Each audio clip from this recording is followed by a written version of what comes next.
역대상 15장 16절부터 24절입니다. 언약궤 운반할 때 찬양하는 자들을 기록하고 있습니다. 첫째로 이제 역대상 15장 16절 다윗이 레위 사람의 어른들에게 명령하여 그의 형제들을 노래하는 자들로 세우고 비파와 수금과 재금 등의 악기를 울려서 즐거운 소리를 크게 내라 하며, 다윗은 레위 지파 어른들은 지도자들입니다. 지도자들에게 언약궤를 운반할 때 노래하는 자들과 악기를 연주하는 자들을 세우라고 명령을 했습니다. 그래서 이 하나님의 언약궤를 예루살렘 성으로 옮기는 것은, 그러니까 모시는 것은 축복이다 하는 것을 알려주는 거죠. 그래서 우리가 하나님을 섬기는 것은요, 축복입니다. 그러니까 하나님께 예배 드리는 것은 축복이에요. 또 새벽 예배 나오는 것도 축복이죠. 이것을 마치 짐처럼 생각하고 아주 힘든 일처럼 생각하는 그것은 하나님을 잘 몰라서 그러는 거예요. 이 진리를 잘 몰라서 그렇죠. 우리가 예배 드릴 수 있다고 하는 것은 엄청난 축복입니다. 그래서 천국에서 우리가 할 일이 뭐냐면 영원히 예배하는 거죠. 이것이 엄청난 축복인 거예요. 예배를 드리기 싫어하고 예배를 죽지 못해서 드리는 사람은요, 천국에 갈 수가 없어요. 천국에 못 가고 어디 가겠어요? 영원히 예배 안 드려도 되는 지옥에 떨어지는 거죠. 지옥에서 영원히 고통당할 거예요. 그래서 지옥에 간 사람은 당하지 않는 고통이 있어요. 예배 드리는 고통은 안 당합니다. 예배 드리는 게 힘든 사람은 천국에 갈 수가 없죠. 천국엔 영원히 예배 드리는 곳이니까. 그래서 예배 드리는 게 너무 힘들고 하기 싫고 막 그러면 걱정 안 해도 돼요. 지옥에 가서 영원히 예배 안 드려도 되니까. 이게 그것이 축복일까요? 축복이 아니죠. 그때는 알 거예요. 예배 드리는 게 축복이구나. 근데 여기서 알아야지. 여기서 예배 드리는 게 축복인 줄 알아야지. 천국에서 영원히 예배 드리는 진짜 축복을 받죠. 그래서 예배 드리는 건 축복입니다. 근데 그거를 축복을 생각 못하는 것은 아직 미성숙해서 그런 거죠. 하나님의 진리를 모르고 성장이 안 돼서 그런 거예요. 이게 가장 큰 축복이죠. 그리고 존재가 변화되기 때문에 예배드리는 게 즐거워지는 거예요. 찬양할 수 있고 예배할 수 있다고 그러면 엄청난 축복입니다. 그걸 알았던 사람이 바울이죠. 신라죠. 감옥에 갇혀서도 찬양하고 기도하고 감사하고 그랬죠. 또 다니엘이 그랬죠. 다니엘. 사자굴에 집어넣어 죽인다고 해도 이 기도 드리는 거, 예배 드리는 거, 이 축복을 빼앗기지 않기 위해서 그냥 창문을 활짝 열고 기도했던 사람이 다니엘입니다. 자, 이 정도 수준에 올라가야 돼요. 예배 드리는 게 축복이구나.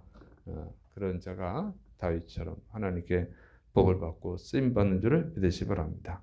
자, 그다음에 이제 악기 연주자들과 찬양하는 자들을 기록합니다. 역대상 15장 17절부터 18절. 레위 사람이 요엘의 아들 헤만과 그의 형제 중 베레야의 아들 아삽과 그의 형제 무라리 자손 중에 구사야의 아들 에단을 세우고 그 다음으로 그들의 형제 스가랴와 벤과 야시엘과 스미라못과 여이엘과 운니와 엘리압과 브나야와 마아세야와 마띠디아와 엘리블레후와 믹네야와 문지기 오벳에돔과 여이엘을 세우니. 그래서 찬양하는 사람들, 악기 연주하는 사람들을 기록을 하고 그걸 다시 이제 분류를 해요. 역대상 15장 19절. 노래하는 자 헤만과 아삽과 에단은 놋재금을 크게 치는 자요. 그랬어요. 그래서 헤만, 아삽, 에단은 놋으로 만든, 청동으로 만든 악기 연주자다는 거예요. 그다음에 이제 비파 연주자를 기록합니다. 역대상 15장 20절. 스가랴와 아시엘과 스미라못과 여이엘과 운니와 엘리압과 마아세야와 브나야는 비파를 타서 알람못에 맞추는 자요. 그래서 스가랴, 벤, 야시엘, 스미라못, 여이엘, 운니, 엘리압, 마아세야, 브나야는 이제 비파 연주자인데 알람못에 맞춘다. 그래서 알람못은 높은 음에 맞추는 거예요. 그래서 높은 음을 연주하는 악사들입니다. 그다음에 이제 수금 연주자 대상 역대상 15장 21절. 마띠디아와 엘리블레후와 믹네야와 오베데돔과 여이엘과 아사시아는 수금을 타서 8째음에 맞추어 인도하는 자요. 그랬어요. 그래서 마띠디아, 엘리블레후, 믹네야, 오베데돔, 여이엘, 아사시아는 수금 연주자인데 여덟째 음은 낮은 음을 말합니다. 그래서 낮은 음을 연주하는 악기 연주자들입니다. 그리고 여기서 나오는 오베데돔 15장 21절에 나오는 오베데돔은 그앗 자손으로 언약궤를 또 보관했던 자죠. 그래서 24절에도 오베데돔이 나오는데 그 오베데돔하고는 달라요.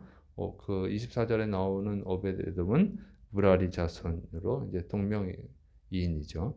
다른 사람입니다.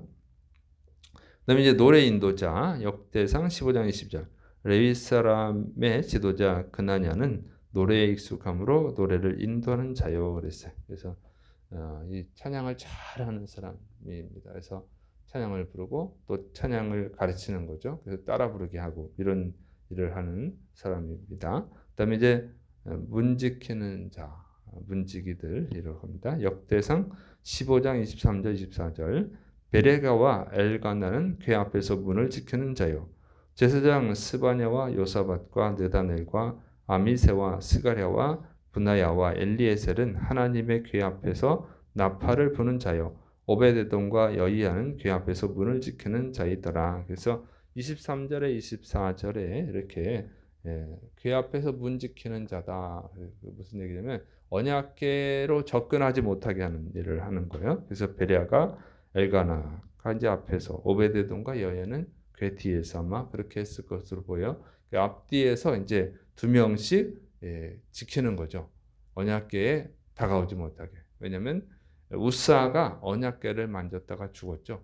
그래서 이제 그런 불행한 일을 방지하기 위해서 그런 것으로 보입니다. 그다음에 스바냐, 요사밧, 느다넬, 아미세, 또 스가랴, 분하야, 엘리에셀은 이제 언약궤 앞에서 나팔을 불었다고 하는 거예요. 그래서 이제 언약궤가 들어간다. 이제 이걸 막 가르쳐주고 또 그것도 경고성도 있죠. 언약궤 가까이 하지 말라고 이런 의미로 보입니다.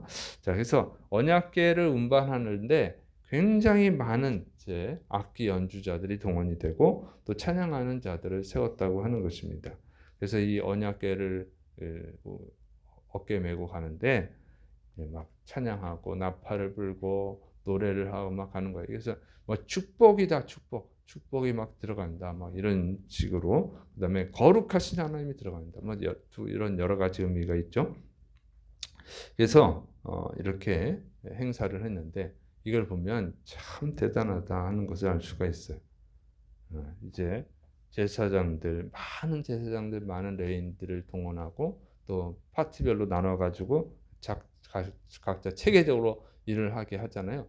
그래서 이 언약궤가 들어갈 때 그냥 떠들썩하게 그냥 다른 백성들이 다 할 수 있도록 막 하고 들어가죠. 엄청난 뭐 축복된 행사인 것으로 보여요. 자, 그것은 뭐냐면 다윗의 마음이에요. 다윗의 마음. 그냥 조용히 언약궤를 옮겨도 되죠. 근데 다윗은 엄청나게 큰 행사로 만들었습니다. 왜냐하면 정말로 하나님을 사랑하기 때문에 그렇죠. 정말로 하나님을 위대한 분으로 믿기 때문에 또 자신의 주인으로 믿기 때문에 그런 거예요. 왕이지만 자신의 주인은 하나님이다.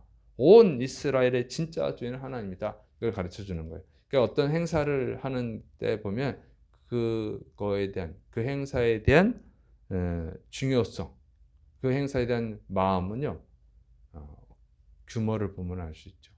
거기다 정성을 쏟아붓는 것을 보면 알 수 있죠. 예배에 그렇게 정성을 쏟아부어야 돼요.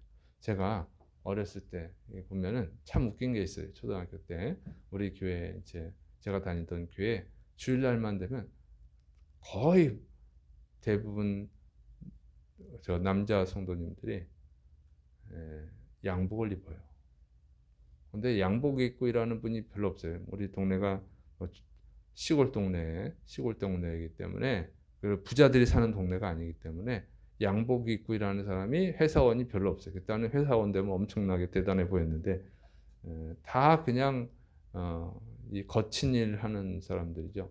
농사꾼도 있고 장사꾼들도 있고 목장에서 일하는 분들도 있고 그런데 딱 주일날만 되면 다 그냥 양복을 입고 오는 거예요. 어때 회사원들처럼. 그래서 그것이 기억에 남아요. 왜냐하면 주일날은 하나님께 예배드리는 날이니까, 그 하나님 앞에 가는 날이니까 그냥 깨끗하게 그냥 제일 멋있게 해가지고 이제 남자 어른들이 그렇게 예배를 드리는 거예요. 왜냐하면 그것이 그 하나님에 대한 자세죠. 하나님을 어떻게 믿고 있는지를 보여주잖아요. 우리도 중요한 장소에 갈 때는 옷을 잘 입고, 정말 소중한 사람을 만나러 갈 때 옷을 잘 입고 가죠. 결혼식에 갈 때 멋있게 하고 가고, 이런 거잖아요. 그 사람의 자세가 나타나는 거예요. 근데 안타까운 것은 요즘 성도들은 주일날 올 때만 그냥 편하게 입고, 그냥 뭐 저는 이제 다른 모든 예배 다 좋게 입고 오라는 게 아니죠. 그러면 너무 힘드니까. 근데 주일날만큼은 좀 잘 입어야 되지 않나. 주일날 예배만큼은. 근데 그 사람의 그 마음을 보여주는 거예요.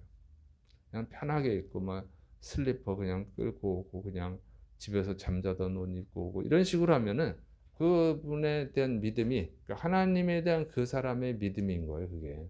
응?